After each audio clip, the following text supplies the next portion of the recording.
Dear Mommy Onyx, umpisahan, Mommy Onyx, ang aking bigyan niyo ng oras ang aking liham ng nakaraan. Mommy Onyx, nung mailibing na si Verhel, agad akong nagdesisyon na bumalik ng Manila, Mommy Onyx, upang doon ay makahanap ako ng trabaho at maitaguyod ko ang aking 4 na anak, Mommy Onyx. Sa simula, hindi ko alam kung paano ako mag-umpisa. Hindi ko alam kung paano ko maitaguyod ang aking 4 na anak, Mommy Onyx. Wala akong natapos na pag-aaral. Wala akong eksperyensya bukod sa pagluluto, Mommy Onyx. Kaya ang ginawa ko, nagluluto ako para maglako ako, Mommy Onyx. Sa kung saan-saan ako makarating para lang maubos ang paninda ko, Mommy Onyx. Kahit balot, kahit ano, Mommy Onyx, kung ano-ano na lang ang aking pinagtitinda para lamang mabuhay ko ang aking 4 na anak. Isang araw, Mommy Onyx, nung pabalik na ako, galing sa paglalako, nakita ko ang aking anak na naghintay sa akin sa pintuan ng aming bahay. Kaya,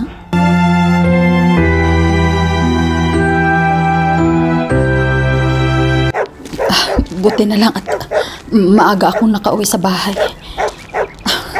Mamaya sisingilin ko si Carlota sa kanyang utang sa akin sa Avon. Para naman madagdagan yung pera nakita ko ngayong araw na to. Nandiyan na pala yung mga anak ko sa bahay. Bakit kaya naghintay siya sa akin sa may pintuan? Oh, anak! Bakit hindi ka pumasok sa loob? Hinintay mo ba talaga ako? Opo, Ma. Hinintay po talaga kita. Kasi kanina, Ma, nandito po si Papa. Bumisita po daw siya sa atin. Ma, bakit hindi pa bumalik si Papa? Nandito siya kanina eh. Bunso, ano ba yung pinagsasabi mo? Wala na ang papa mo. Patay na siya. Hindi na niya tayo babalikan. Hindi na siya babalik. Naintindihan mo ba ako? Huwag ka nga magsalita ng ganyan. Pero Ma, totoo talaga ang sinabi ko na nandito si Papa kanina. Hindi ko lang siya malapitan kasi agad-agad siyang umalis. Tapos nung tinawag ko siya, hindi naman siya lumingon. Kaya hinintay kita dito sa labas ng pintuan. Baka kasi sinundo ka niya. O di kaya magkasabay kayong babalik. Nasaan si Papa, Ma? Miss ko na si Papa, Ma. Gusto ko lang siyang yakapin, Ma. Anak. Anak. Wala na ang papa mo. Hindi na siya babalik. Hayaan mo. Pag may pagkakataon, dadalawin natin siya sa puntod niya. Pero sa ngayon, ihanda ko na itong dala kong pagkain. Okay ba yun sa'yo? At saka, pag nakita natin ulit si papa mo, kakausapin natin siya, ha? Sa ngayon, ihanda na muna natin itong pagkain at pagsaluhan natin itong dala kong pagkain. Nasaan ba si kuya mo? Sige na, anak. Puntahan mo si kuya mo. Puntahan mo na. Sabihin mo, nandito na ako. Sige ho, Ma. Puntahan ko muna si Kuya. Kuya! Kuya! Ate! Nandito na si Mama. Madala pagkain. Berhel. Berhel. Salamat sa pagdalaw mo. Huwag kang mag-alala. Pipilitin ko na may taguyod ko ang mga anak natin. Magpakatatag ako, Berhel. Huwag kang mag-alala sa amin. Huwag kang mag-alala.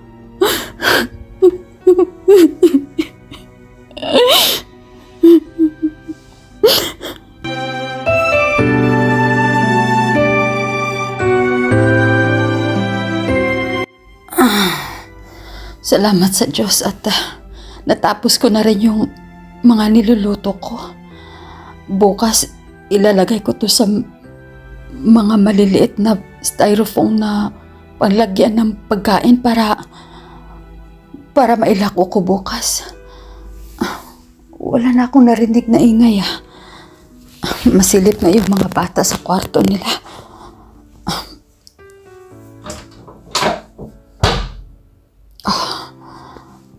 Tulog na sila. Ay, salamat naman sa Diyos at tumabi na si Bunso sa kanila.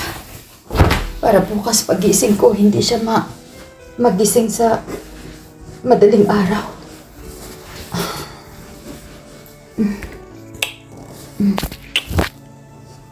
Mga anak ko. Pasensya na talaga kayo, mga anak ko. Na lagi akong wala sa inyong tabi. Sa gabi na lang tayo magkikita-kita. Sa umaga pagising niyo, wala na ako sa bahay.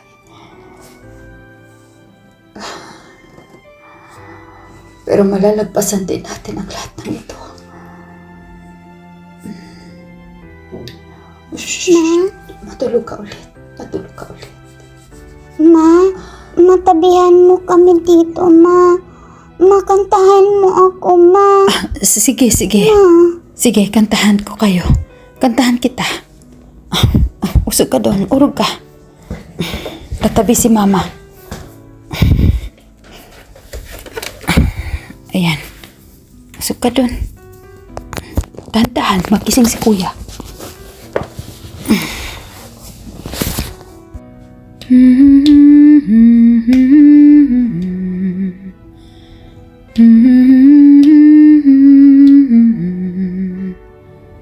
Ay labis ko ng ligaya dahil sa ikaw ay mahal ko.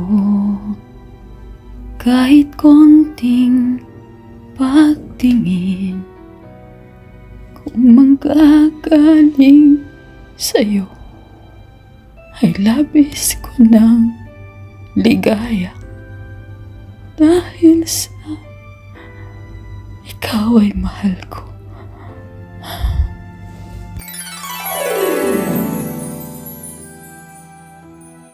Alam mo, Vicky, balang araw, maalala mo pa rin ako. Dahil, alam ko namang mahal mo ako eh. Pinipigilan mo lang ang sarili mo.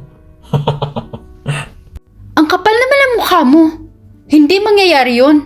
Dahil kahit kailan, hindi kita sasagutin, no? Kapal ng mukha nito. Kung hindi mo ako sasagutin, pagkakantahan kita, alam kong mai-inlove ka sa akin. Ha? Kahit konting pagtingin, kung manggagaling sa'yo, ay labis ko ng ligaya dahil sa ikaw ay mahal ko. Kahit konting pagtingin, kung manggagaling sa'yo, ay labis ko ng ligaya dahil sa ikaw ay mahal ko. Paalam na, Vicky. Ingatan mo ang iyong sarili. Ingatan mo ang mga anak natin. Verhel, bumalik ka! Paalam. Verhel! Verhel, bumalik ka! Bumalik ka, Verhel! Huwag mo ako iiwan!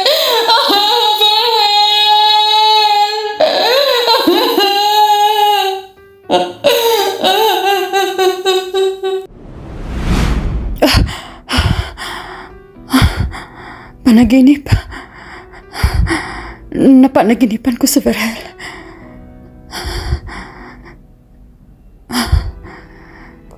Napanaginipan ko siya nagpaalam. Diyos ko. Diyos ko.